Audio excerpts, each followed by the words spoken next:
Hey guys, and welcome to week 2 of the Tarot Self-Therapy course. I just wanted to make this video to kind of introduce a few of my personal favorite decks to use and the ones that I recommend for the course. I always feel like it's really a good place to start with any Rider-Waite based deck. The Rider-Waite deck is probably the most famous in sort of like the Western world. It was published in 1909 by Arthur Waite, and Pamela Colman Smith did the artwork, which is really has formed the basis for a lot of tarot decks out there. So that's why I always recommend to start with the Rider-Waite, because if you start there, chances are going to be able to interpret a wide variety of decks without too much kind of like struggle, because you're going to know like more or less what the symbolism is about for each card. And the like I said, the newer decks in the Western world will largely sort of be based on that system. So it's like the most fluid and adaptive way to begin learning the cards. However, I always feel like if there's a reason that you are particularly drawn to a certain kind of deck, then you should start with that one. Always trust your own intuition. But in terms of actually learning like the system of tarot, I find that the Rider-Waite deck is sort of like the best, like intellectually, it's the best way to start, in my opinion. So the decks that I recommend and that I will be using in this course, this one is the Rider-Waite Centennial, published by US Games. A lot of these decks are going to be published by US Games. This deck has sort of returned the imagery of the Rider-Waite deck back to its kind of original antique-y kind of feeling. So with this deck, I find that it's a little bit easier to read than, say, like a traditional Rider-Waite deck that was maybe like published in the 70s when the colors were really kind of bright.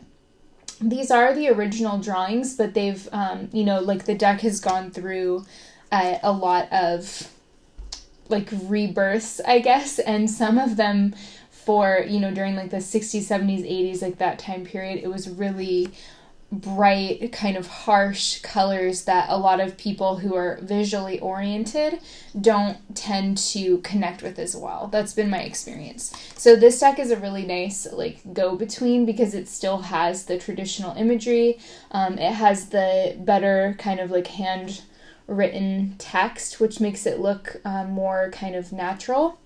And I find that this deck reads really well. And you will have seen these images in the week 1 of the course, so I won't go through, but this one is the Rider-Waite Centennial Edition, published by US Games. And the other one that I also use a lot and more is actually another Rider-Waite deck. This one is called the Radiant Rider-Waite Tarot.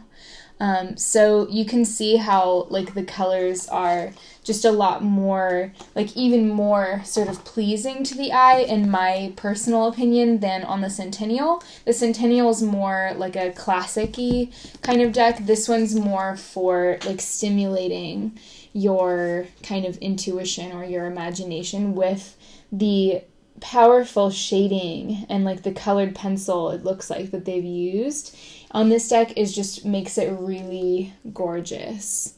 So I highly recommend this deck for those of you who are learning, and if you love color and you want to look at a beautiful deck that still uses the traditional Rider-Waite images, then I think that this would be a great one for you guys. So yeah, I just love, in particular though, we started with that Ace of Swords. this one just really brings home the message of this card and the meaning. It's just so gorgeous. I feel like you can feel the air like whooshing around the sword, like it's being kind of like whoosh, like held up. So I just love this deck. I feel like it's a really good one, especially if you're just learning, you don't want to maybe start with a deck that immediately kind of puts you off because the colors are a little bit weird. So that one's a really great place to start. I also have this smaller deck, again, published by US Games. This is the Universal Rider-Waite. So it's a great pocket deck, and I really enjoy reading with this, particularly for I'll use this one in conjunction with a larger deck for kind of like clarity cards. And it's nice because you can get like a different take on the message that came through in the reading, or you can get confirmation. Like if you pull a clarity card and then the same card comes up, that is always pretty amazing when that happens. So I like to have this little pocket deck. It's also a great deck for traveling, and similar to the Rider-Waite, the Radiant Rider-Waite, it has just more pleasing color schemes. Let's see if I can find. So one thing that I like about this one is like the clouds in the Five of Swords. They look more like fluffy and they look kind of more like real clouds in a way, but it still communicates the energy of, like the rapid kind of energy of that card in the skyline. So I just feel like that is, a really nice deck for, again, clarity or traveling, or even just using it, regularly, especially if you have a small reading table and you want to do big spreads. This deck is kind of more like the size of a Lenormand deck, which is like a smaller fortune-telling deck. It's different from tarot. So I find that this one is just really nice for, if you have like a small reading space, you can still do large spreads with a smaller deck. And it's also nice as like add-ons to get some clarity or additional messages in a reading. So those are the most true to the Rider-Waite deck that I use. All three of them are published by US Games, and they are just decks that you can use to learn the traditional symbolism and then kind of move into some of the more artistic decks. So this is the deck that you've probably seen if you've seen my YouTube channel. I often really like to use this deck. It's just a really fun deck to read with, and I love the back of the cards. It's so beautiful. It is called The Witch's Tarot, and it is by Ellen Duggan. And here we'll look at the Empress. It's just a beautiful kind of modern deck. It's based on pagan sort of witchcraft kind of symbolism. And so if you read the guidebook, there's actually a lot of like deeper insights and meaning that you can get from the cards. Even like the types of plants that are present in the image will have like a specific meaning or add something to the message. At first, I wasn't completely drawn to this deck because, like, some of the faces, like this guy's face is a little bit weird. But I've found that I just connect with it easily, and it helps me to open up my intuition. I also like that the borders of the deck are black. So that's also something to think about if you are very visually oriented. Choosing a deck that has a border that looks pleasing to you, or even maybe cutting the borders off, which is something that you can look up on YouTube and find like instructions on how to do that. I haven't done that to any of my decks because I'm worried that I'll mess it up. But I want to. There's definitely a few decks that I really want to do that with. And I will probably at some point give that a shot, but right now I'm just a little too scared. So that's the Witch's Tarot. You guys are probably familiar with that one from the YouTube readings. Another deck that has been somewhat of a recent addition for me that I really, really love, and I'm super into it, and I didn't think I would be, is called the Crystal Visions Tarot. And that one is by Jennifer Galasso. Galasso, I'm not sure how you say her name, but I just love this deck. The more that I use it, the more that I feel that I connect to the imagery. She is a fantasy artist. Oh, and look, the Queen of Wands is right there. So that was like the first card that I got for myself, and I often have a strong connection with bald eagles and also lions. Those are two of my like power animals, like my most intense power animals. So when I got this deck, the first card that I pulled for myself was the Queen of Wands, and I noticed that there's a lion and a bald eagle in the image, and I kind of freaked out. And it was basically love at first sight. And then after that, then I just got super connected to this deck, and I haven't had it that long, but I've pretty much done every reading professionally and personally using this deck ever since I got it. So it's just one of those things. I can't really explain it. Like when I first saw someone doing a reading with it, I didn't feel particularly drawn to it. I wasn't like, because some of the artwork almost looks a little bit cartoonish in a way. And so I didn't really think like, oh, I have to have that. But then I had a couple readers like recommend it to me specifically. And ever since then, I've just really fallen for it. And then I think it's really amazing that just by chance, the Queen of Wands was at the bottom of the deck when I started to do this video. So again, it just feels like it's still speaking to me because I didn't know it was there.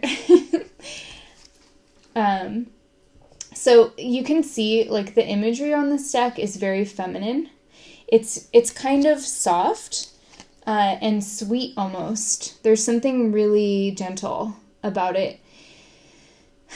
And I find that the more that I look at it, the more that I appreciate it. And I also find that sometimes, like, when I look at a deck and think, my first thought is, oh, that looks a little bit cartoonish. It doesn't feel as, like I'm as drawn to it. I don't know. With this deck, I feel like as I've used it more, I've noticed that it's easier to kind of read, like, the energy of the card as opposed to the meaning or, you know, like a more specific idea of what the card means. It's like I see the colors and I don't even necessarily focus that much on the figure, but it's kind of like easy for my eye to just scan this image and feel the energy of what it's trying to communicate. So that's something that I've noticed with this deck and several other decks as well. Mainly not the Rider-Waite, to be honest, but I do find that I still am a very traditional Rider-Waite girl. I mean, I love that deck.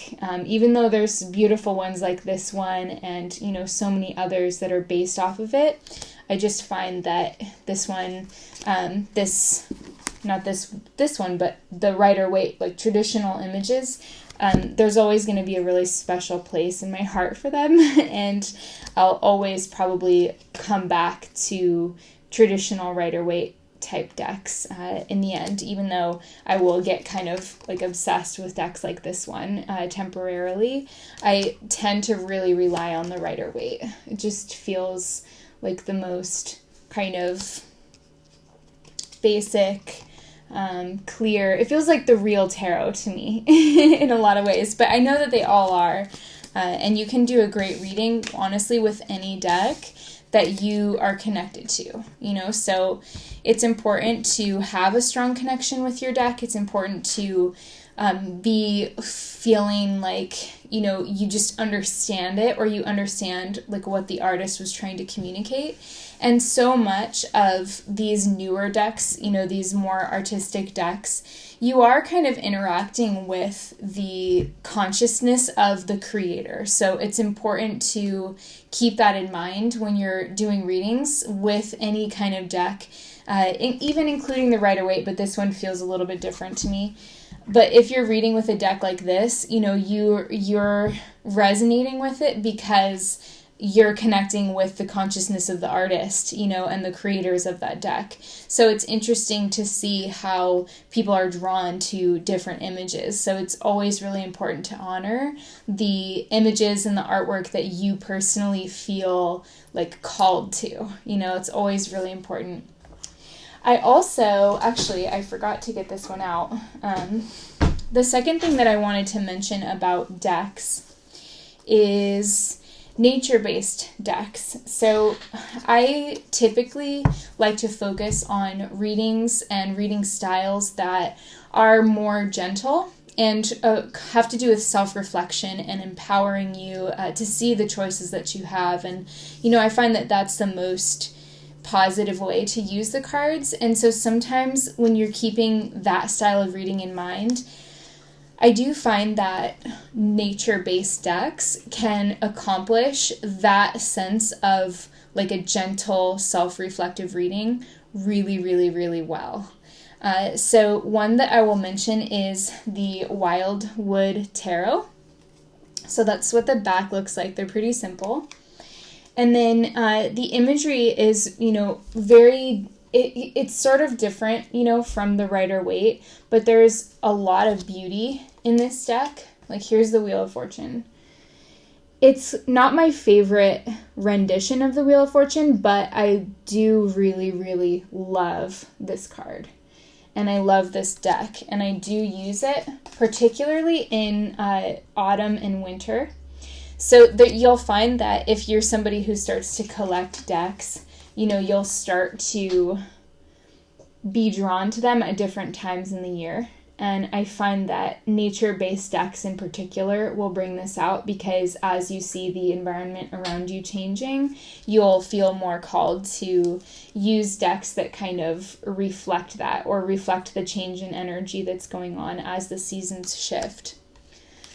So this is another deck that you can work with. It comes with an extensive guidebook that I find helpful, and I still use it sometimes when I do these readings with this deck for myself, because it is a little bit different than the Rider-Waite. So if you're trying to really kind of learn on the Rider-Waite system, you may want to get a little bit of a different, try a different deck, but it's pretty close. I mean, the meanings, the Three of Arrows is the Three of Swords. So it has that same heartbreak kind of energy to it. But some of the cards are different. Like some of the numbers have different meanings. So you'll want to watch out for that. If you do get this deck, you'll want to definitely go through and make sure that you are conscious about that, because like for the example, this one, the Nine of Arrows, they call this one dedication, but arrows are the air suit, so they would correspond to swords, and the Nine of Swords is about anxiety, worries, insomnia, what's bothering you, that kind of thing. So this is like a totally different card, but it's really a gorgeous deck. So nature-based decks are really helpful for gentler readings, in particular, if you want to do a reading that's more meditative or kind of gives you a sense of like something to reflect on without making you feel like insecure if a challenging card comes up or, something along those lines. I find that separating those things and reading the energies that are present and not kind of getting stressed out about it is easier with nature-based decks. But that's just my personal opinion. You might find something different.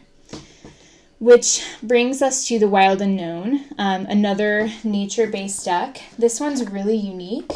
I haven't really seen any decks that are quite like the Wild Unknown Tarot.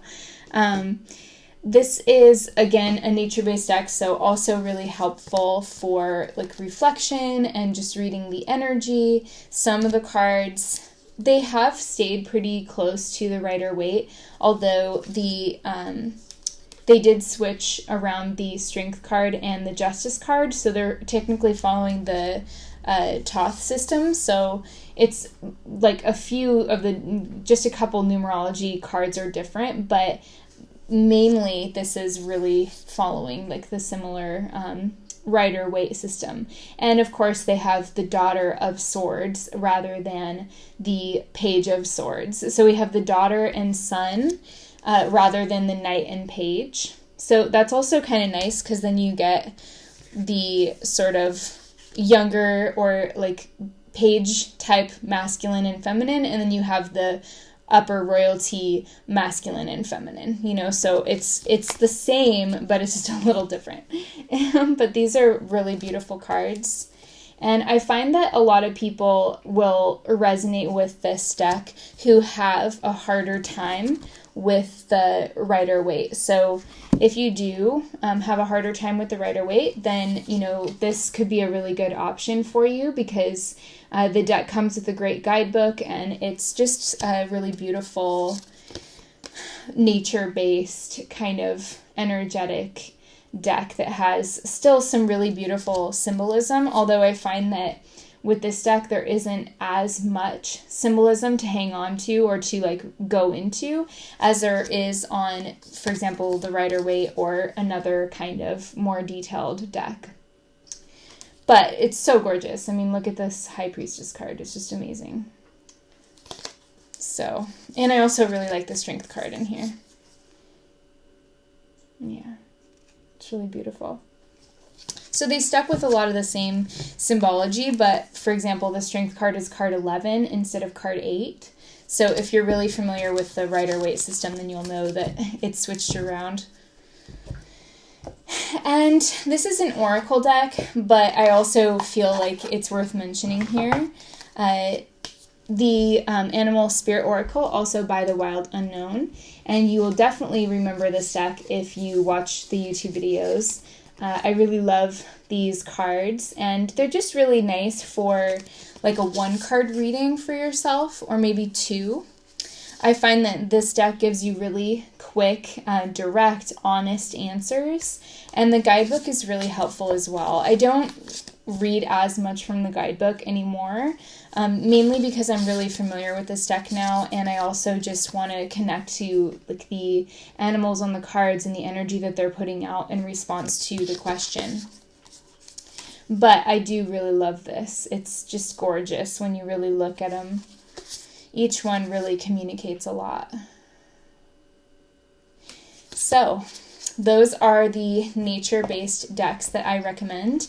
I have a lot more decks than this, but I do find that these are kind of like my go-to decks. These are the ones that I use the most, and the other decks that I have are more specialty, and I can make another video about that if you guys are interested, but I just thought that in terms of using the cards in a therapeutic way to get clear guidance and also to understand the system of tarot in a more like specific way, like understanding how the system works, understanding the numerology, you know, getting comfortable with the suits and the archetypes and all of that. I definitely feel like these Rider-Waite based decks are the way to go personally.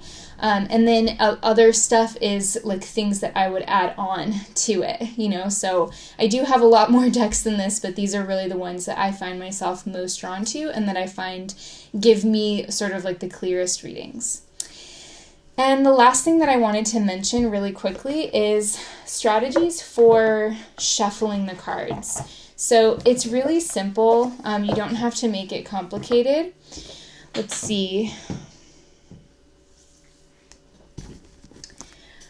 I like to go for a basic shuffle along those lines. This is my favorite way to shuffle. I will usually state my intention, you know, for example, something like I want to receive the most loving and accurate guidance for myself with this reading, or for, you know, someone else. If you're reading for another person, please help me in love and light to be a clear channel. So be it, or something along those lines. And then just shuffle and focus on the question. And that's, in my opinion, my favorite way to shuffle. You can also do the in-hand shuffle. I feel like this, sometimes this is just feels good to me especially if I'm introducing something about the reading or stating my prayer. Sometimes I'll like to do it like this. But it's true that it doesn't shuffle the cards as well as the bending method does. So I would use this one in conjunction with this usually. And if I do shuffle in hand like this, before I do a reading, say, for a client or on YouTube, I will always do the bending before the reading for quite a while. So this is the bending, when you bend the cards. I'll do this for a while to clear the deck of any other energies from the last reading that I did, and then I might do a little bit of this while I'm preparing until it just feels right. And then I'll either start to pull cards from there or cut the deck into 3 sections with my receptive hand, which is my left hand. And I usually take from the middle, although it depends on, how it feels to you. If you're someone that feels energy in your hands, I know sometimes I do, and I'll know, oh, it's this one instead of the middle one. But usually it's the middle one because that's the intention that I have set and the way that I've learned to work with the cards. You can also spread them out, which is really fun. I don't have a lot of room here, so I won't, do it in a big way, but this way is also nice because you can just sort of, again, if you're someone who feels energy, you can just kind of pick one out, pick the ones that feel good, and then, you have that. And then you can just kind of pull from there and form bigger spreads based on which cards are standing out to you when they're all kind of like in a pile or, just all laid out face down. And so those are the 3 ways to shuffle. You can also lay out all the cards like I just did in a big pile and smush them around and then gather them all back up into a straight pile and then cut them 3 times. That's something that I've done on occasion, but it's not something that I typically do based on just the size of my reading table, and I just like the way that it feels to bend the cards first and then cut the deck, and then that's pretty much how I like to do it. You guys can let me know if you have any other ways you like to do it or suggestions, and I hope this has been helpful. And I will talk to you guys in the next video. Thanks so much.